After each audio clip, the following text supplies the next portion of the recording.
Okay. Start. Yes. Yeah?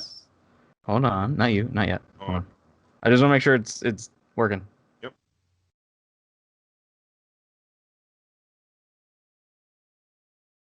Come on.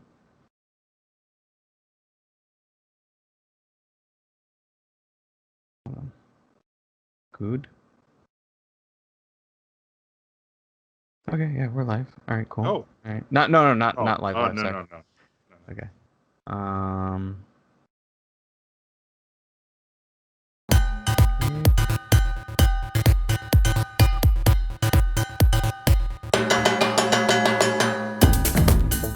Welcome to the Good Games podcast. My name is James. I'm Leo. And I'm Justin. Hey, guys. I'm pretty chill today. Mm, I mean, Well, I mean, Not by me yeah. and James. I was going to say, at time of recording, Hurricane Ada, Tropical Storm Ada, big nasty thing Ada called Ada is outside trying to blow our houses down. So the if- fear of death is kind of mellowing you out. yes, exactly. Yeah. Just nice, mellow hurricane. So here's the thing about yeah, Star Wars Squadrons. It had a lot of hype going into it. it did. And Mhm. I like flight-esque games. Mhm. We've talked about Flight Simulator. We've talked about Elite Dangerous. I Mhm. like games where I get to play with my joystick. I'm very fond of playing with my joystick all the Heyo. time, every day. Oh, And that's a lot. so, but the thing that's weird about Squadrons is like with like Elite Dangerous, I kind of get to like immerse myself and I get my joystick out and I'm like, yeah, I'm in it. And I'm like, I'm getting my like ship and I'm like, I'm in this world. And then with Squadrons, it's more like, I don't know, it's beautiful. It's like really cool effects and sound and like voiceovers are great and like you get a cool Star Wars feel when you're playing it. But then like you just kind of play around and you shoot some ships and then you're done. Like I don't know, it was lacking a lot to me. I'm kind of with you on that one. Now, I was Yeah. also super excited for this game. I think previously previously on the Good Games podcast, I think we were talking about some Star Wars game, and I mentioned that my all-time favorite Star Wars game is 1993's TIE Fighter, like the old ass DOS flight simulator. That is my all-time favorite Star Wars game, maybe my all-time favorite PC game. I fucking love that game. So I was super hyped going in for this game. And one of the things, and I think they did, by and large, they did a great job. First of all, I can't believe this game exists. I cannot believe that in the year of our Lord 2020, that EA, one of the biggest game developers, made a flight simulator in the year 2020. That's with the Star Wars IP. That's crazy. Which is why I said this It's game brave. would never exist. But I'm glad to be proven wrong. But yeah, one of the things that kind of got lost in translation is that, like, the original 1993 TIE Fighter is, like, super obsessed, like, ultra obsessed with immersion. It is, like, flight simulator, capital S in simulator. And it everything about that game. So like even when you pull up the like menu to like fuck around with the graphics options or to like change your screen resolution, the way they've designed the menu is like your pilot is like looking down at his like little Star Wars flight pad and he's like on his flight pad, like little tiny details like that are like, oh, like I'm still in this world, like everything is like even you the are UI. the pilot. Yes. And yeah, I can kind of get with you there. Like this game is kind of just like, hey, let's fly around and blow shit up. Like don't, which is fine. The graphics are fantastic. I mean, that was my yes. big pull from it. Like it was very, like Leo said, it was very beautiful looking. You could see it's like the backgrounds and all that. But beautiful. Yeah, but the actual flying and fighting, just I don't know. I felt that was not So, I mean, it was fine. Not like it was horrible. And I'm sure it's better if you play, I don't know, with like a joystick and like throttle and probably have a VR headset on. Like, I'm sure it feels great. But It feels a I little don't bit know. more like an attraction, at a at an arcade or something. Like if you had a Yeah. cool setup, you would enjoy. You'd pay $1.50 and you'd get to play a round of space fighting, and then like you'd be done. Where like it's like it's like the Michael Bay of Star Wars space flight games, and I want more like a Peter Jackson fantasy immersion long like thing. Yeah. It was very short lived, I feel like. Yeah. Yeah, Story yeah. wise. Oh, especially story Oh, wise. especially Yeah. story, but even like look at Elite Dangerous, right? Like you don't do anything in Elite Dangerous. I mean, you You could don't just, yeah, do you could fly anything. around for hours trying to figure out what to But do. But that's the I point, right? I could spend hours doing nothing in that game, but it feels like it's like I'm there doing nothing, and Yeah, I don't you're know why that makes me want to do it more. Yeah, it's weird. I don't know. One of the things I was worried about, even after this game was announced, was I was like, "There's no fucking way it's going to be a flight simulator. It's going to be like an action arcade game, Right. like the more in line with like the Rogue Squadron games, which also would have been fine. That's not what we got. We got like there is a lot of mechanical depth, like this. Both the skill floor and the skill ceiling in this game are very high. Sure. It is not an easy game to pick up and play, and No. it is It's very not an difficult. easy game to master by any. And I kind of thought like, oh, that's what makes it a flight simulator, and I guess it does. But like, you're right. There's just it's hard to figure out, but there's something you just don't. I don't get that sense of immersion when I play that game. Something like Elite Dangerous is like that's what I consider a true space simulator, right? Like a Mhm, space mhm. Yeah. flight simulator. And there's so much that goes into providing an immersive experience to the player to create that simulation. And this game it really did a lot of good things with how combat feels and Mhm. how flight feels. Like it feels cool, it's difficult, that's good. But like if this was just a part of a greater game that involved like walking through the space station and being able to like see other players, or like I don't know, have other like immersive like an economy or something, and trading, and there's other like these are things that was totally probably out of scope for this game. But like if this game was a small portion of that greater game, we'd have like the next Eve Online or something that would be like huge for years and years. Yeah. I don't think that was their goal. I think their goal was just let's make like a fun Oh arena yeah, shooter yeah. or whatever. Like how would you feel comparing it more to like the like Rogue Squadron or Rogue Leader games? Yeah, I Like, do you mean, feel The like same it falls veins. more on that kind of like that's what they were kind of going for But it was like, doesn't hey, even we made fit a that. It doesn't even fit that formula because those it, had such a great single player campaign that you just like. I enjoyed playing through that whole campaign and unlocking all the ships and yeah. I think this game has more mechanical depth then those. Sure. than Rogue Squadron. But yeah, Yes. you're right. They're like, yeah. Let's talk about the single player a little bit. Because I thought the single player was like, as far as like the story goes, it was like so bland. It was just Yeah. like nothing. It was just a fucking manila envelope on a white wall. Like it was just nothing. It's just a Yeah. lot of nothing. Well, I mean, when you look at the last two Star Wars games to be released, you look at this and you look at the Fallen Order. Fallen Order. I mean, what the like Fallen Order wasn't a perfect game, but like the first few minutes of Fallen Order compared to like this, I mean, you're like, what is this? Like Yeah. totally different levels. It's weird. And I keep comparing this to like 93 TIE Fighter.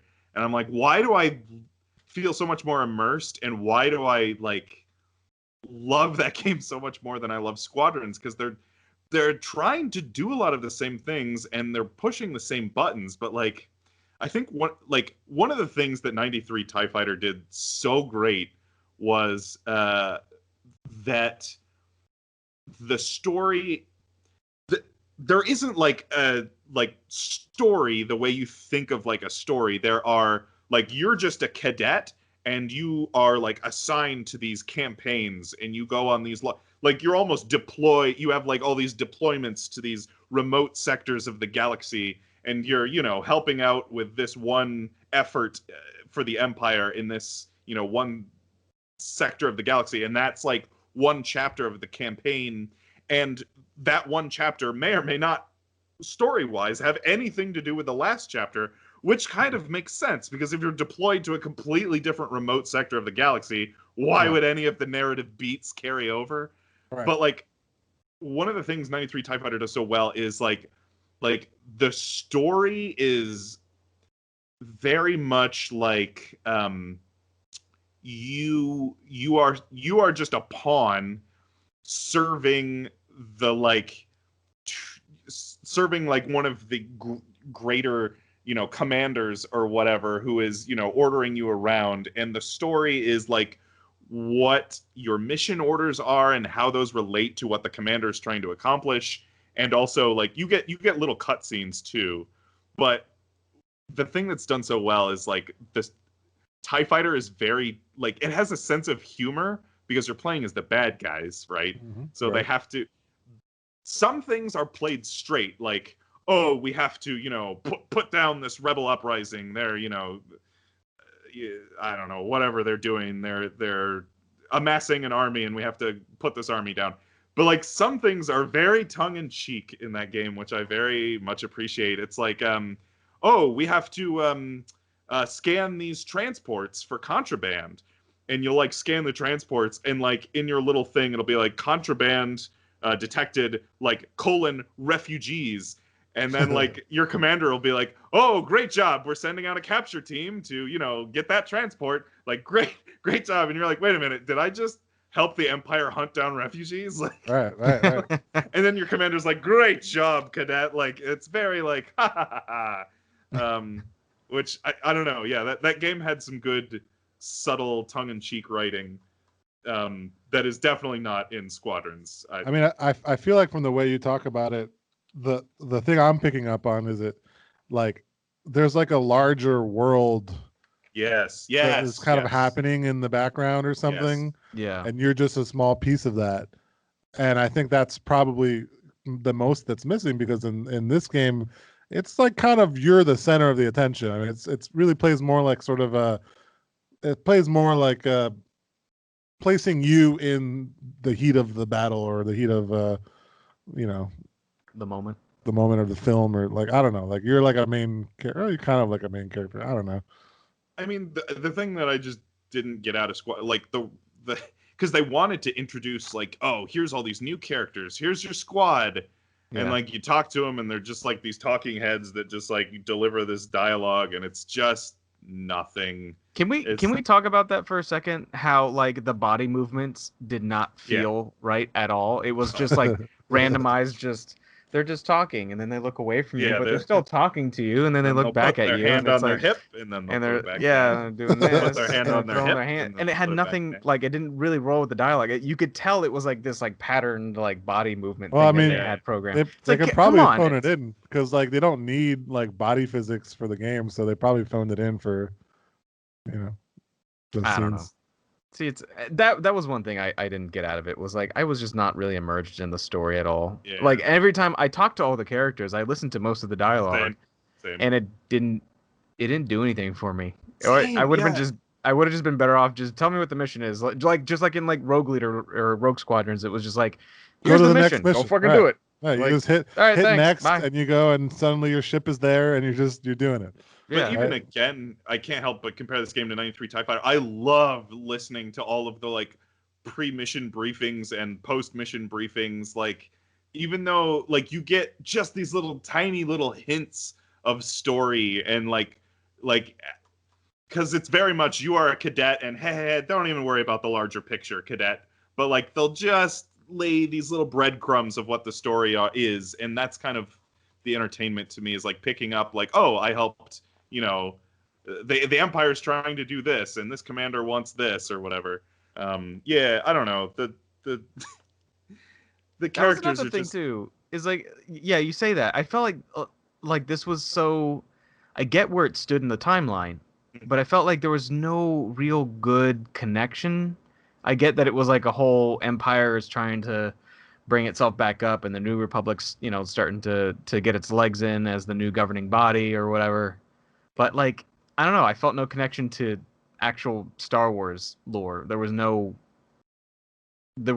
like no like yeah like you said there was no even like little trickle of like mentions or something. I think they had like what didn't they have Admiral Akbar come Yeah, I up was gonna at say they one had point? Akbar. Yeah. Yeah, No, it was like I think that was supposed to be a different Mon Calamari. I mean, they Oh, do what? have some familiar faces. There was, I think they have Leia, right? And then they have. no they had Akbar because I remember the Did they? voice actor Okay, sounded okay, sounded weird. I was like because they had said his name I thought Akbar. I thought they said it was Akbar. Yeah. Yeah, okay, okay. but I was like, oh, it's Akbar, and then his voice was like, oh, it doesn't sound like him. I Yeah, guess he's and getting then kind of old, but because he didn't say it was a trap anywhere, so can't wasn't trust enough. It that. didn't sound like he had enough cotton balls in his mouth.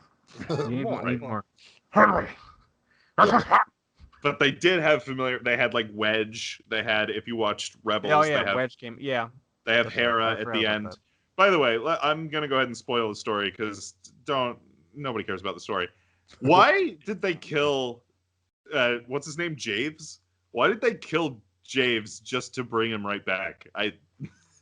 Because like he And died, and I was like, cool. I don't care. Like there's like like all of your squad's like, oh no, we lost Javes. Like, oh god, and I'm like, yeah, am I supposed to feel attached to that character? I don't know.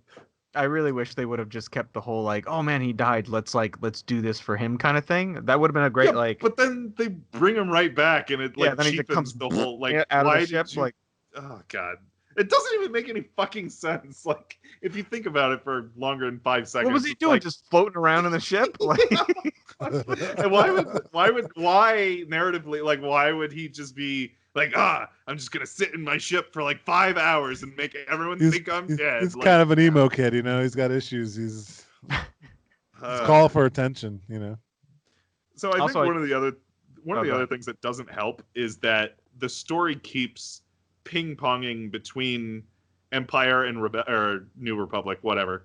And I think because like you never like the story doesn't get a chance to build any momentum because like anytime like something happens on one side, it's like, oh no, now we're gonna go over to the other side and show you what's happening. I don't know. Yeah. I didn't like the ping ponging. It was Yeah. weird because it was always like one side had a win, then the other side had a win, then that Yeah. side had a win, and it just Which like is which is probably how it is in the Star Wars universe, but it's weird to like make that the flow for the story or for the campaign. I think the reason they would want to do that is because ultimately they're just wanting to funnel people into online play, I guess. Yes. And that's where they want to keep people, and they want you to not have maybe like a too much of a loyalty to one side or the other, maybe. Like I don't know. I think you're right. I think the one thing that the story does accomplish is it's basically a like 10-hour. It's basically like a 6 to 10-hour tutorial for how to play the online mode. Yeah, And that's how it pretty feels. much. And from that perspective, it kind of is successful. It's successful in teaching you the mechanics of the game, which are definitely complicated. But yeah, it kind of feels like the single player was just kind of an afterthought. Like, we'll tack on some single player. Yeah, that it was whatever. more multiplayer oriented. I mean, Yeah, it's like if it's like if they had do they even have single player for Battlefront? Some of them do. Well, I mean, the new ones that EA put out. Well, 2015 didn't launch with single player, and then I think 2017 did, but I didn't play that game, so I don't know for certain. I'm pretty sure it was like a similar thing. Like it's Yeah, mostly all about the online, but here's a little single player. Yeah, I feel like that was an afterthought, almost thrown in so they don't take flack for shipping a game without single player. Right. Which, like, okay, one thing we do need to mention is this game was sold like not at a normal AAA price. This was like positioned as like a $40, almost like a budget game, which was cool. But like, I think that was probably wise because I don't think there's enough content in this. I just want more of everything. Yeah. I want more multiplayer. I want more ships. I want more maps. I I don't know that I want more single player if all we're gonna get is what we got. Like, I want to blow up the single player and try again. Yeah. My problem is I just want a different game entirely. Yeah, something I would have liked to get out of it, because like I felt like when they first pitched this game, they were pitching the whole multiplayer thing, right? I thought there was going to be more of like a co-op element to it, where you could play missions or play missions against that would other be players. badass. That would be Like badass. so, if like one team of online players had a mission, the other team had. I mean, I know that's kind of like what the multiplayer is now, but more like oriented where you're playing in the actual story. Sure. With people. Yeah, like play the story cooperatively. Yeah. That would be bad. That's what I want. I want a better written story. Detonate the current, start over, write a better story, keep it separate. I want an Empire story and a Rebellion story. Let me play it co-op. That would be fucking badass. That'd be cool. Online co-op. And I mean, I think when we first mentioned Squadrons, like, you know, last year maybe or something, I go back to the most fun I had in a Star Wars space shooting scenario, and that was in Star Wars Galaxies when they added space. And I loved being able to like have a friend pilot the ship and someone else was co-piloting with like navigation, and then I was running from one turret to the other and like, I got one, and he was like, good job, kid, don't get penisy, you know, like that experience cooperatively, all on one ship, you know. So yeah, I think the focus of this game was definitely competitive multiplayer. And I think, unfortunately, for like the first month and a half of this game's existence, that competitive multiplayer was basically non-functional. There was so many technical issues. A lot of issues. On day one, there was just every kind of fucking technical issue. There was issues launching the game. There was VR issues. There was frame rate issues. If you had a flight stick, which I do, I have like a flight stick and a throttle. There was like a baked-in gigantic dead zone, which basically made the flight stick non-playable. And like the only way to get around it was like anyway, it was this whole ordeal. So many technical issues. People realized that the rank mode like basically didn't work after there was like a certain bug in the game at which you could no longer advance your rank, and you wouldn't rank up, you would only rank down. So like players would just have these crazy negative ranks, and like there was also like balance issues. Like the TIE bomber had like an insane amount of health and could do an insane amount of damage. And there was also like degenerate strategies in the game. Like if you were on defense, you could basically just farm AI for morale indefinitely. So there was just so many problems with this game for like the first month and a half, which make me think like I think this game could have used another month or two of like development time, QA time. Like they couldn't afford it at that price range, right? I suppose. Had to have but yeah, are you surprised with EA though? I mean, I am kind of surprised that they made this game at all, and that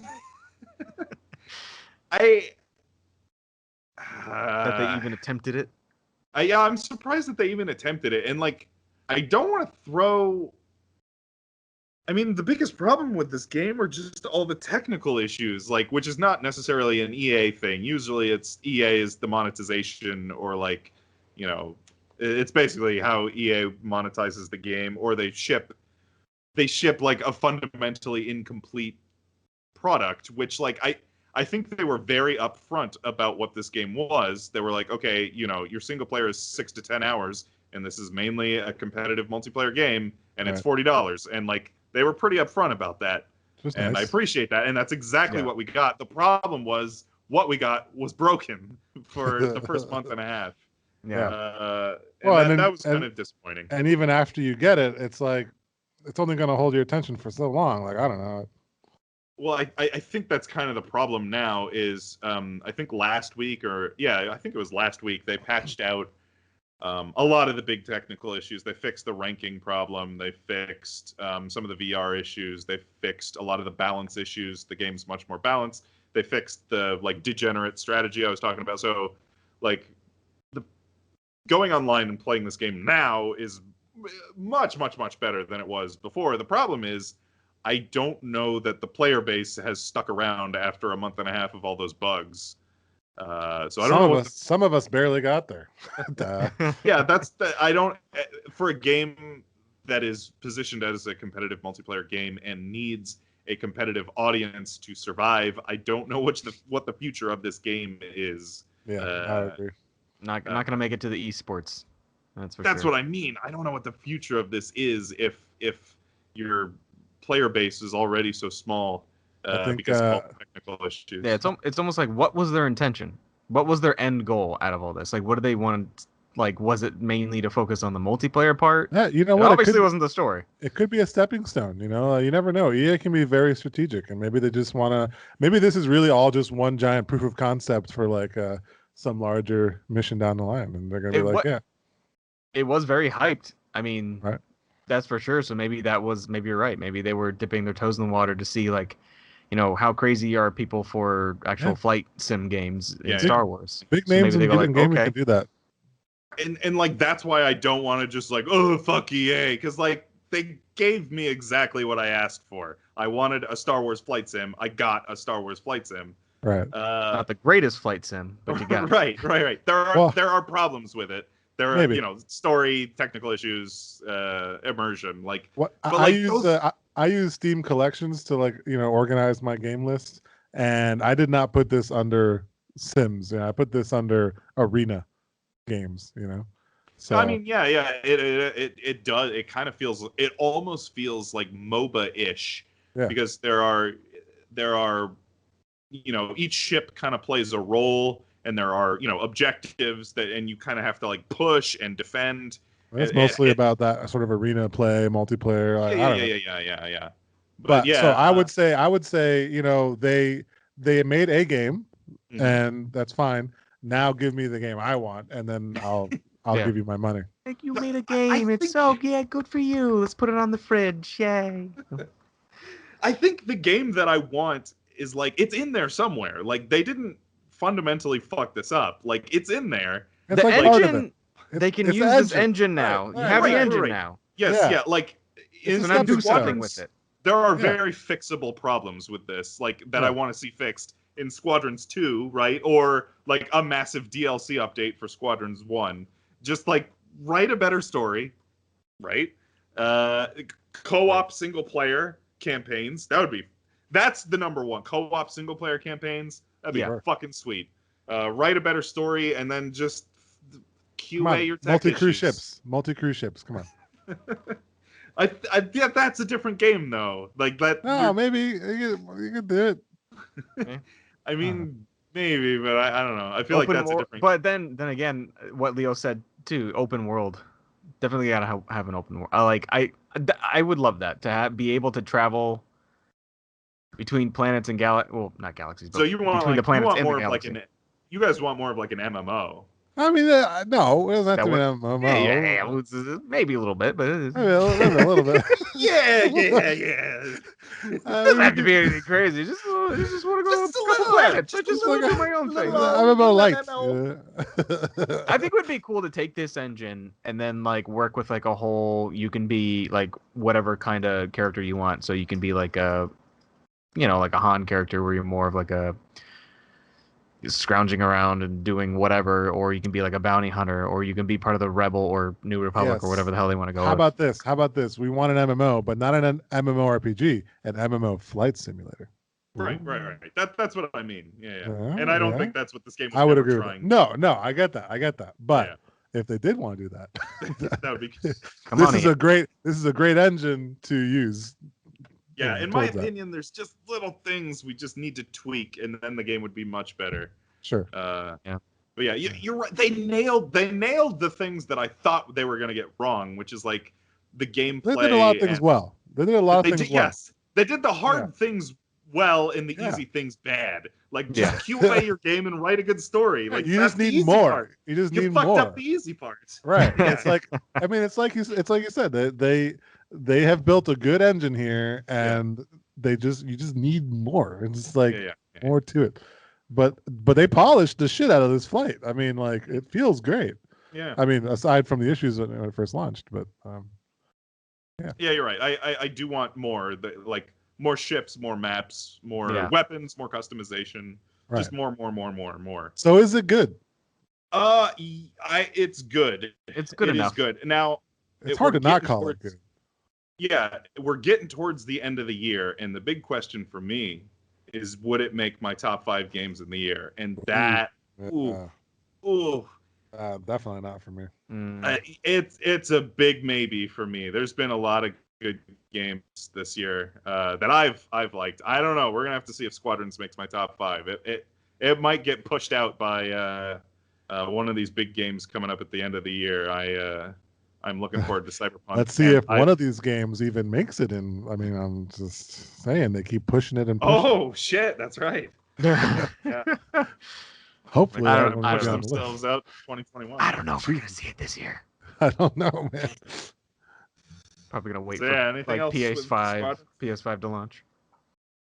I had a quick question. Did you guys find it difficult with the cockpit view at all? Well, I like, guess did you feel like some of the screens? screens? Did you find that some of the cockpits like had too small of like a view, and you were kind of struggling? The Imperial ships. Yeah. So that's a real concern in space flight sims like Elite Dangerous and stuff. Like some of the ships are preferred over others because of their window space, view in the cockpit. That's the one thing I never understood about the Empires. Why do they have a window that's like this small? Because they're just that good. Well, they replicated that exactly in Squadrons, because one of the things, again, 93 TIE Fighter does is it has that same window shape, but your view is pushed so much farther closer to. You're like sitting closer to the window to where it takes up your full screen. Because like in Squadrons, it takes up like 75% of your screen, and like the rest of your screen, you can just see the inside of your cockpit, which is not useful during a dogfight or whatever. Something that they really leaned into, which I liked, was that there's a big sort of dichotomy between the Empire's technology and the New Republic's technology, and how both ships are doing the same things, but the one ships feel all futuristic and cool HUDs and like everything, and the other ships feel like they're glued together with space duct tape and old parts or whatever. So you would think like from the inside of a TIE fighter ship, this probably isn't canon, but like the little window could be for style, but like you could have some sort of cool hologram technology to like see through the walls or something and project the outside of the ship. Hologram technology in the Star Wars universe. I mean, who would have thought? I don't know. Oh, I just want the view pushed closer to the window, because that's a bigger problem. Like especially in VR, it's just like the New Republic ships are awesome because you can just look all over the fucking place, and like when you're in VR as the Empire, it's like you better be looking straight fucking ahead or else you're not going to see anything. Yeah. I mean, I guess it just doesn't make sense to have it pushed up if you're also seeing the controls and everything, Yeah. So that's why I was thinking like, I don't know, either make the windows bigger, or if that angers a bunch of Star Wars nerds, then find another way to solve it. I don't know. Like we have rear view camera in real life, right? You have a screen and you can see outside your car. Like they can figure that out in a TIE fighter. Yeah, I think it was like the TIE Reaper where the window was like this. And I was like, okay, can't really see what's above or below me, but okay, like this is great. Yeah, it was just, I don't know. And that's another thing. I mean, like it is for all the Star Wars nerds, it is accurate to the actual models of the ships. Like they didn't cheat very much with how the ships are designed. Which would have been an easy compromise to make, like do what I'm saying, where you push the window forward or make the window unrealistically big or something. Nope, they didn't cheat. Yeah. It's the windows are very small, and I also turns out those fighters actually struggle in the real Star Wars universe. Yes, turns out it proves why TIE fighters suck, because you have no peripheral vision. Yeah. But yeah, the other thing I liked is how it's very accurate to the Star Wars universe in that like none of the Empire ships have shielding, so like they play fundamentally differently than the New Republic ships, which is cool. I like that they had a completely different play style, even because like there's classes of ships in this game. That you got your support ships, your bombers, your interceptors, and your fighters, and the classes are common between the two factions. But even within those classes, there are different play styles and different like controls and shit in the different ships, which is cool. I like that they did that a lot, and I love that you can also customize the like loadout of your fighter even more. That was very cool. I like that a lot too. I don't want to completely just shit all over this game. Except, so I went into the it was like the second to last episode or whatever, where it was Empire, and you had to go into the ship and go into like you had to like fight through the gravity thing and then blow up all the stuff, right? And then the final thing of that episode is you fight Javes, right? I went into that initially without a shield generator on my ship. It was impossible to fight Javes. He kept getting hit after hit and would just kill me like after 5 minutes. It's like I tried so fucking hard, and I just couldn't beat him. Like he would just, every time we'd come at each other, he would manage to get a couple shots in on me, and I had no shield, so it kept hitting my hull. So I ended up restarting that whole thing, put a shield generator on, and it was easy to beat him. So that was kind of broken. Like I got pretty upset with that. I was like, what the fuck? I was like, I had no idea I was gonna be fighting him in this episode. I would have slapped on a shield generator. I just went in with, the briefing and what was anticipated. I didn't think like okay. I keep thinking of other things. That's the other thing. You mentioned the briefing. The briefing in this game is so like nothing. You don't get any useful information out of the briefing. They're just like, in this mission, we're gonna go blow this space station up. All right, get to your ships. And you're like, what? Yeah, because like I think back to like Rogue Leader and stuff. It's like the little narrator of the missions would tell you exactly what was going on. And you need to do this, and then you're gonna go and do that. And you know this is what the kind of thing you want, and these are the ships you're gonna have. Like, and he also felt right when he talked about it, because I don't know. I liked his voice. I don't know. He had a beautiful voice. But James's voice, yeah. No, not James. You're talking about the Rogue, Yeah, that guy. Yeah. That sultry narrator voice of here's what you're even like TIE Fighter, especially TIE Fighter 93, because you're right, Rogue Squadron did a much better job of this. But the old TIE Fighter games had like a military, like, here is your flight plan. Step 1 is this. Step 2 is this. Step 3 is this. Expect to face this type of resistance. ABC. Like, you're gonna face X-wings, all right? And then at the end of the mission, expect to see a CR-90 or something like that. You've got intel. You've got And it's like, we recommend that you equip your craft with concussion missiles so you can take down the faster craft or something like that. There's none of that in this game. It's just like, we're gonna go blow shit up. Get your ships. We're gonna get that son of a bitch. No, get your ship. It's like dogfighting. And then it's like, customize your loadout, and you're like, okay, I don't know what I'm doing, so I'll just I'll make some random uneducated choices. And that's when I ran into the James problem, and I couldn't fucking beat him without the shield generator. It just sucked. I really wanted those mission briefings.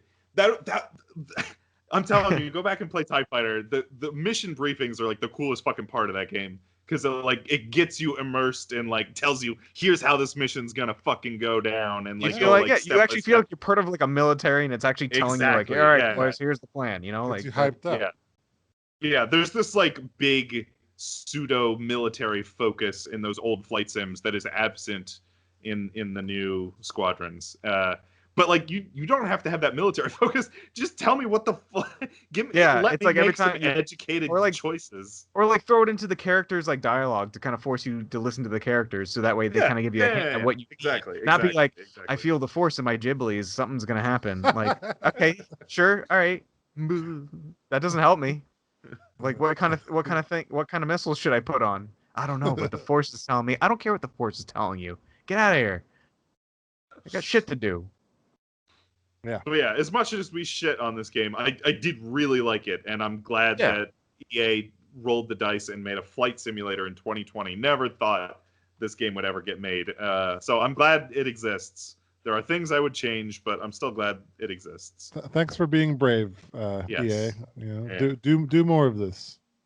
Keep it up. Yes, Squadrons 2, please, Squadrons 2. Yeah. Yeah.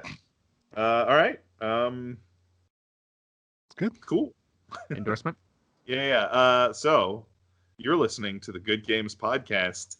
Maybe you're watching us on YouTube. Maybe you're listening to us on your favorite podcasting app.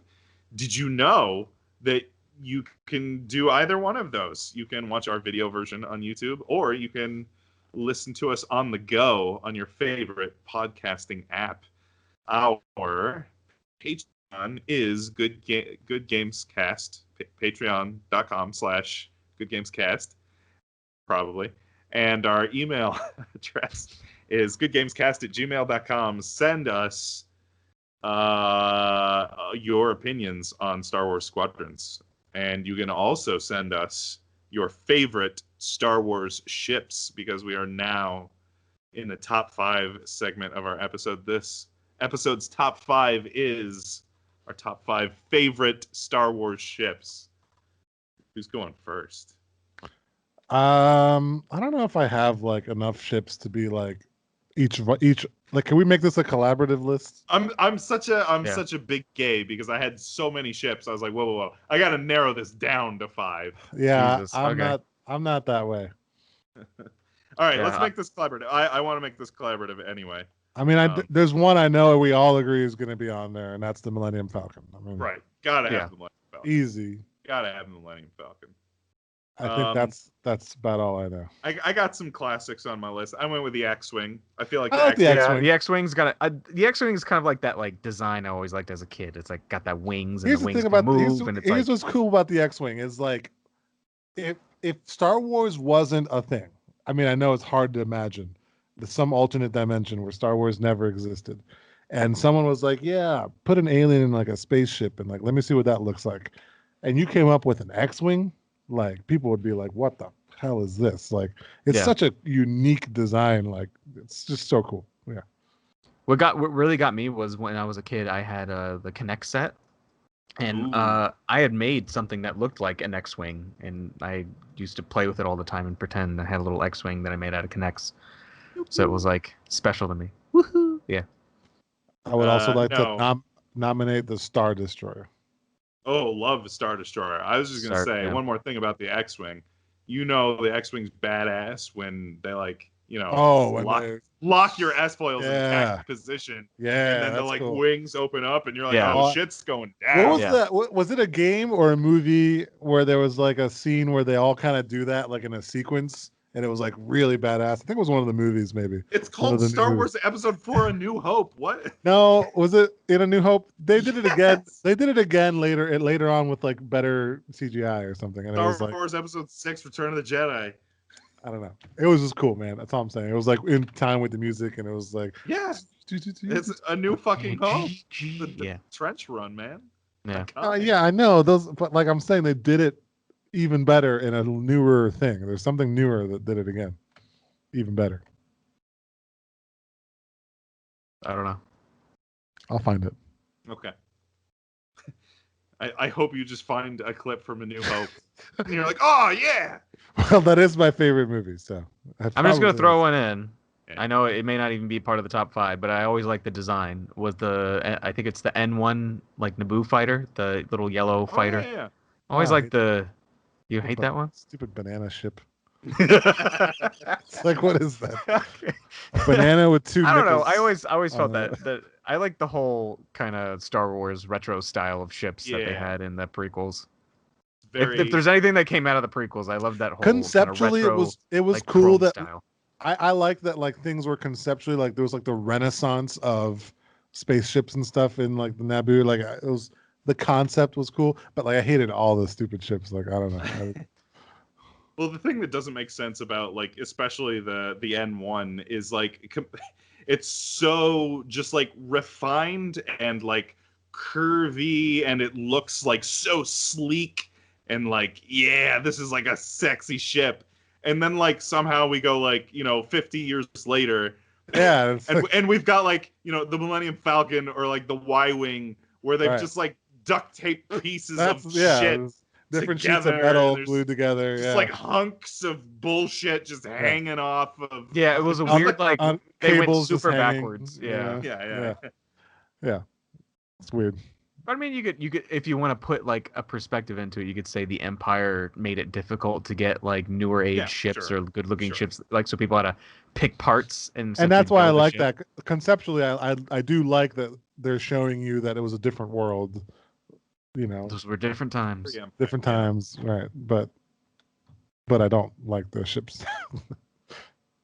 It's just not my aesthetic. Star Destroyer. Star Destroyer is Star Destroyer. I like me some Star Destroyer. I didn't know if we were gonna stick to like starships or go with like the bigger capital ships, so I left Star Destroyer off my list. But like, come on, the big triangle. Come on, yeah, big old triangle. Gonna poke you. Yeah. If it can't shoot you, it's gonna poke you. I did like that one part of like very early on in the story in Rogues in Squadrons, where you're flying around following the guy or something, and it's pretty much just like testing your joystick setup. But he flies you close to the engines of one of the Star Destroyers. He's like, "Careful, you get too close to those, and you're like, you'll explode." You're like, that's just badass. Like these ships are just so big and so massive. They got these giant I mean, that's just cool. That's one of the things that was really cool playing that in VR. You get like a sense of scope to like how big the Star Destroyer is, and you're like, oh shit, yeah, they're really big, yeah, they're huge. But speaking of, speaking of not so huge, what about the Slave One? Yeah, I almost put that on my list. That's the only other kind of like ship I know, like by name, but I don't know. It is kind of a goofy looking ship, though. I mean, if you look at it, it just looks like something's limp. Like a limp thing. It's like I always thought of it as like a leech. It's just kind of like it lays down flat and it's like it looks like a little. It was such an interesting design, though. That's the one thing that always got me. It was like I never understood because which way was up. True. Yeah, because it sits upright with the flat part of it towards the back when it flies, right. But when it lands, the back goes back. So does the chair pivot when it does that? The chair has to pivot such that when you take off, you have to be facing the sky in order to be oriented the right way when you're flying. Yeah. Weird. Which makes me think that maybe it's a gyro chair. So no matter which way it's turning, maybe the chair kind of like the chair just rotates. So maybe but the best thing is, and Squadrons, made me appreciate this more, is it has a very big window.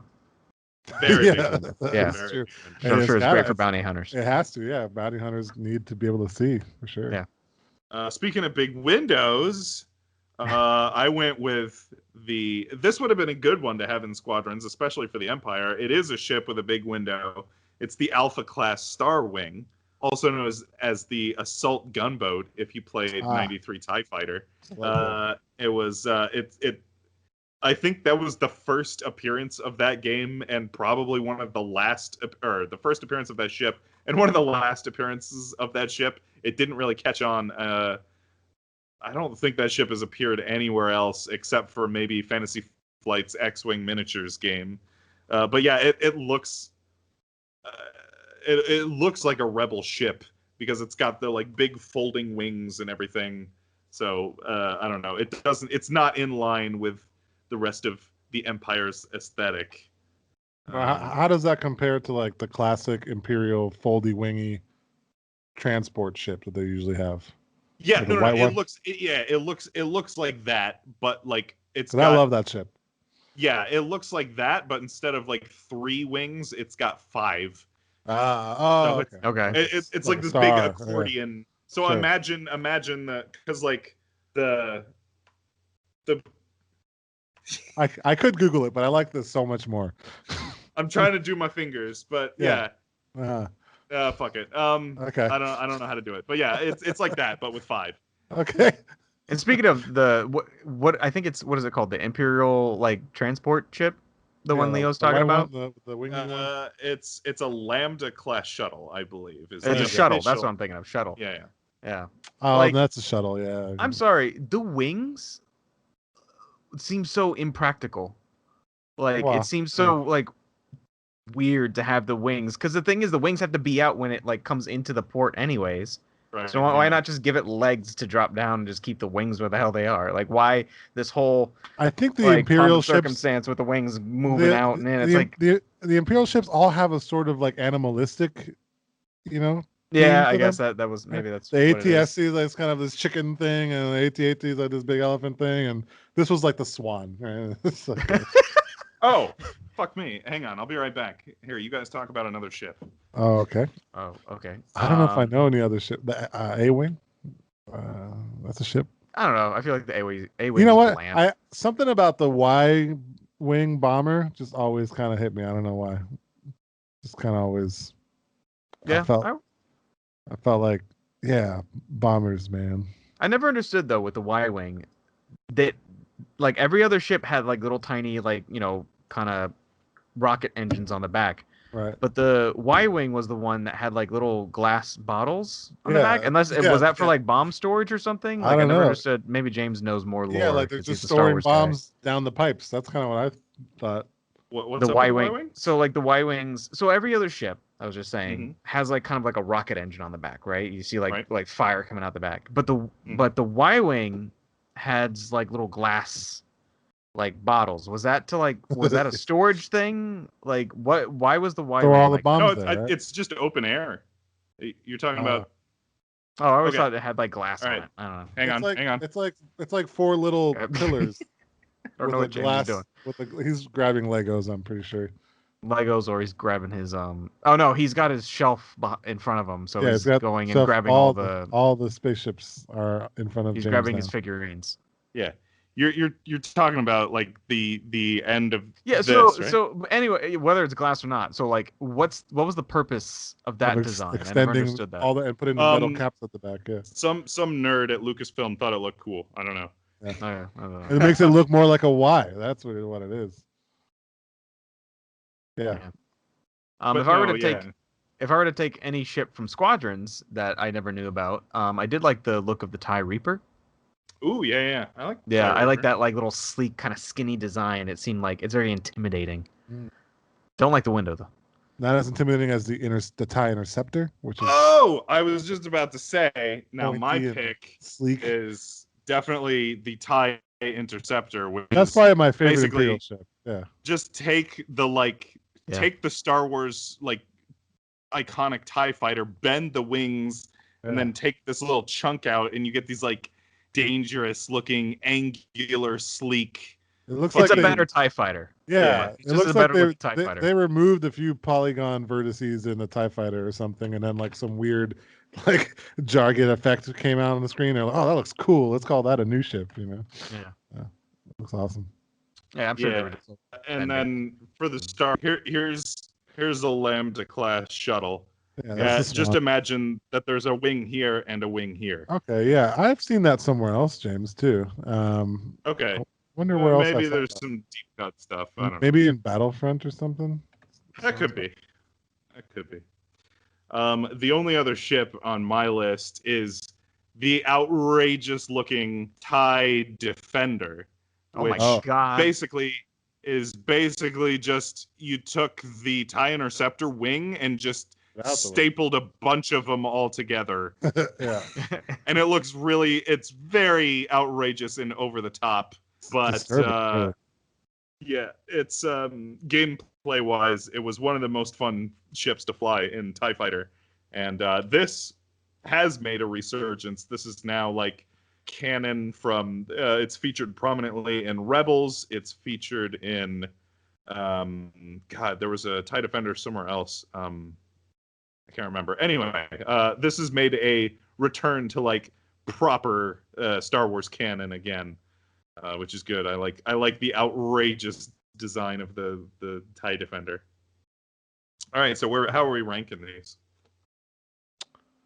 I don't know. Can you? Well, I mean, the Millennium Falcon, flew the whatever in parsec times canyon, the run in 12 parsecs. It flew the Kessel Run. Kessel Kessel. Run. Less than Kessel 12 Run. parsecs. Less than Which 12. doesn't make So, any fucking sense because that's a measure of distance and not distance, time. But yep. they made that clear in Solo how that was possible, which was probably the best part of that movie. Still 'cause the rest of that unclear, movie even though I was We're watched like, oh, Solo. good. Thanks for giving us that clarity. Fuck the rest of that movie. Yeah. Yeah. Okay, so Millennium Falcon #1. Yeah, I guess. Yeah, Millennium Falcon. I mean, it's such a nice little ship to have. It's so roomy. It's so nice. The cockpit's a little weird, a little cramped, but Mm-hmm. All right, what's our #2? X-Wings. yeah, I'd say Yeah. X-wing. Definitely All right. X-wing. Right, #3. Then I think you go TIE Interceptor. TIE Interceptor, I would say, yeah. The TIE Interceptor is the X-wing of the Empire, really. Yeah. #4.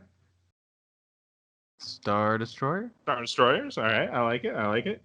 And Yeah. finally, #5. That's where we Number 5 is going to be a hard one. yeah. I feel like everything else. Like, can we just say that? just for its pure ridiculousness. That's number 5. Just for its outrageous design. I mean, I give it sure either that or the Naboo ship, I guess. The N1, yeah. I don't have any N1 models. My collection is devoid of prequel ships. Mm. All right, so there you go. That's your top 5 Star Wars ships. All right. What do you guys got to endorse? You go, Mike, Raymond. Okay, I'll go. I'm going to endorse a very strange, very weird video.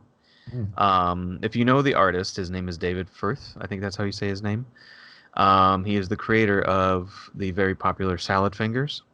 He came out with a video a week ago called Sock 6. I'm not going to explain this video at all. Just go watch it. That's all. Just have fun. Sock 6. So SOCKSIX. Okay.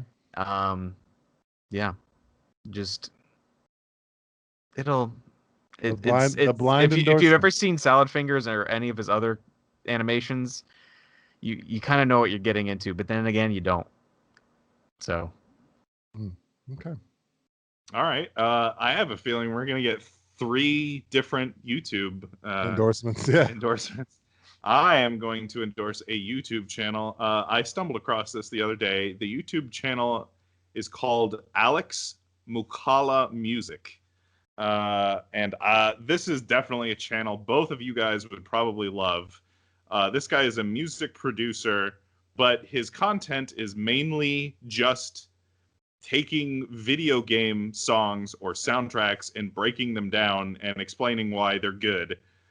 Which I've seen other channels do this before. Like, yeah, I think 8-Bit Music Theory does this. There's a channel that used to be active called Ongaku Concept that used to do this. I've never seen this guy's videos are so well produced, and he is so knowledgeable in both, like, about video games and their composers, but especially about music and like music theory. So like he'll take like a piece of video game music and he's like, okay, that sounds awesome, but here's why it sounds awesome. And he's like, okay, because you got your your majors and your minors, and you got your this resolves to this, and that's why, and this is unexpected. I love that kind of stuff because your ear is trained to hear this, but then the composer does this, and the that's music why, theory behind. He's very knowledgeable in music theory, but also because like a lot of the like music theory can be like very dry and just like, and then you resolve. This guy is so high energy, and like you can tell he like loves video games and video game music. Like the entire time he's explaining this, he's like, yeah, and it sounds so awesome. Yeah. Like, did you hear that chord? Ooh. Like, but also he like blew my mind like several times. Because like one of my favorite video game soundtracks is Final Fantasy, and he was going over some Final Fantasy stuff, especially with 7 Remake. And he was talking about one of the remixes of the boss theme, and he was like, oh, did you know that there's a reference to Final Fantasy VIII in the battle theme, in the boss battle theme. So like later on, there's a part where there's an organ solo. Like the organ solo is like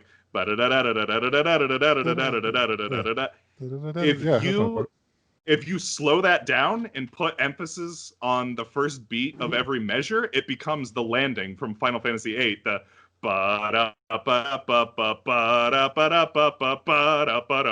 was like, what the fuck? Yeah. Yeah.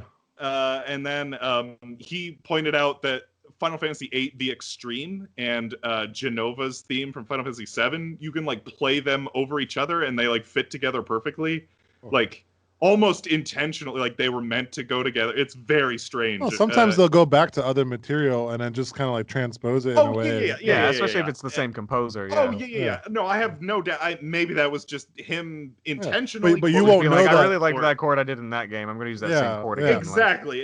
But it's like, cool to see those relationships, though, for sure. Yeah, exactly. Yeah. I know, like some of that stuff is accidental, just because that's the composer's style, and they just tend to do things the same way. But like, yeah, I don't know how much of it was accidental, how much of it is on purpose, but all the same, like it was surprising to me as someone who has listened to that music a million times forward, backwards, inside out, to still like learn something new and be like, what the fuck? That is the same. Yeah, I like those kind of videos for sure. There's a guy who does like some Hamilton videos in the same sort of light. So I would probably dig into some video game music theory for sure.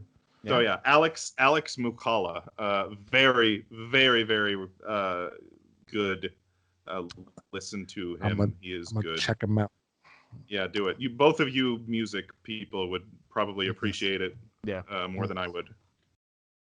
I will also endorse a YouTube channel. So we've talked before about ASMR, and I am not a big fan of ASMR. That's not my fetish. As you don't like to be whispered into the ear. What do you call, like, not a fetish, but like something that people like on the internet? Like everyone kind of has the thing that they like on YouTube, right? Like reaction videos or ASMR or little kids playing Minecraft. I don't know, whatever. But there's a different kind of video. I think it's like it's in the same vein as a ASMR, which is why I brought it up. So I don't know what to call it, but it's this style of video. It's like outdoors.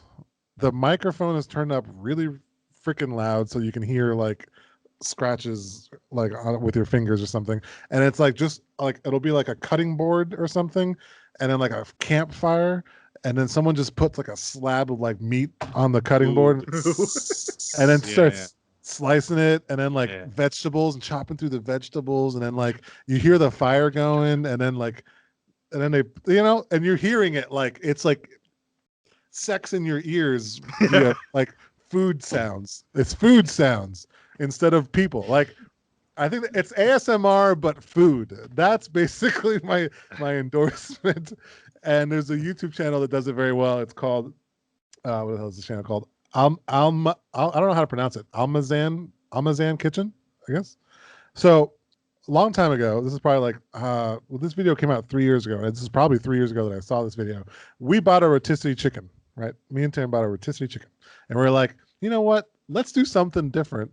It was a whole chicken, sorry, and we were planning on doing like a rotisserie style chicken. Yeah. Let's do something besides like what we always do, like an oven baked chicken. Let's do something different. And I was like, okay, cool, like whole chicken, how to cook it, something, YouTube, right? This video has 32 million views, and I clicked on it. I don't know how many it had back then, but now it has 32 million. And it's just this guy outdoor. There's snows. There's a giant stone that's just there, and he just throws a fucking raw chicken on there and slaps it with some seasoning, and then like cuts up onions and you can hear everything. And then he like starts a fire, and he has this like, I don't even know what kind of knife it is. It's like a giant machete thing or something. It's just like, it's like razor sharp, and he cuts the chicken in half and then like seasons it and then like cooks it in like fried oil. And the whole time I'm just like, oh man, this is just heaven. I'm just imagining Terrence like yelling from the other room, like, honey, are we going to eat? You're like, wait.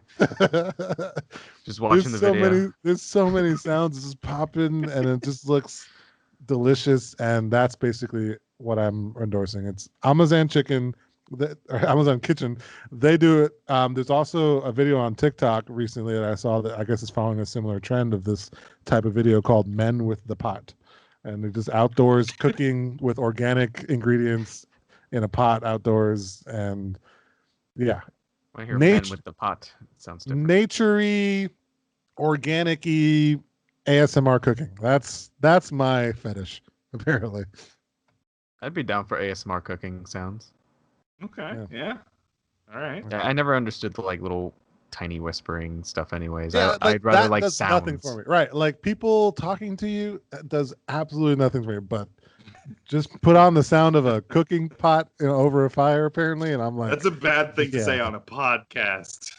I say a lot we don't of bad whisper things in our viewers' ears, our listeners' ears. Yeah, we're not quite ASMR, but we could do. I don't even think. What if we did an ASMR episode? I think our microphones are too shit. Oh, okay. Can you not hear me? Oh no, we can hear you. Okay. All right. Good. Hey, good people. You're listening to the Good Games Podcast. You want to hear some sounds? Here's some tape measure. Oh. Oh. Here's They always do this. bottle. That's what they do, and they do this. They do this on the microphone. Hey, they tap on it like. Yeah, So none of sorry to everyone who's listening. that doesn't do anything for me. But let me go fire up this deep fryer and throw a chicken in there, and he'll listen to that. That's great. Yeah. For some reason. All right. What else? Anything else? Are we good? Yeah, I think we're good. Be Cool. safe, Florida. Yeah. Hopefully, Yeah, Etta doesn't kill us. Yep. Hope we guys survive. Hopefully If this is the last time I not our talk to you. last- yeah, I was gonna say, hopefully this is not the last episode ever. Yeah. It's I don't know what our next show is going to be. The I think future it is might be unknown. Hades, right? Yeah, we might do some Hades. Yeah. I would love to do some Hades. That game is cool. Yeah. So look forward to a Hades episode. Yeah. I don't know. I guess that's it. Yeah, that's a cast. That's a cast. That's there, a people. wrap. For the Good Games Podcast, I'm James. I'm Leo. And I'm Justin. Good night. Goodbye. Stay dry. Stay dry.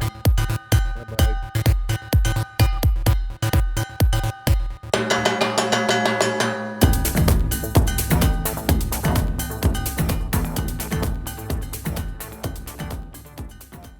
Plus, I think we can chilling all out. collectively breathe just a sigh of relief after the election. You know, Oh Jesus, yeah. everyone's just kind of, Yeah. You know. Although it's not really over till it's over, and potentially things could get worse because certain people are not, necessarily the easiest losers. Yeah. Mm. I got a barbed wire fence up. I'm ready to go. Yeah. I've Scary got, times. I'm got a just hurricane glad outside. I'm just glad it's over. That's my- Yeah. Yeah. Oh yeah. I God. mean, hopefully it is. Hopefully it is. yeah. But, I feel like it. I feel like there's not much. There's not much you can really do. yeah. But Hopefully. Oh, if not, this is not a political podcast, people. we may Come on. may wind up. Well, it's not even political. It's just the world out there as it is right now is starting to feel like Star Wars, right? Like, maybe there'll be a group of rebels to stand for honesty, or what are rebels? What is their motto? Like, what is their mission? Their mission is to play Star Wars Squadrons. Ooh. Well, that's technically not the rebels though. That's the New Republic, isn't it? Oh, true. This Yeah, is there's no more. They're not rebels anymore. Oh, okay. Oh, okay. This is after. Now I thought you didn't want to get political, right? I mean, come on.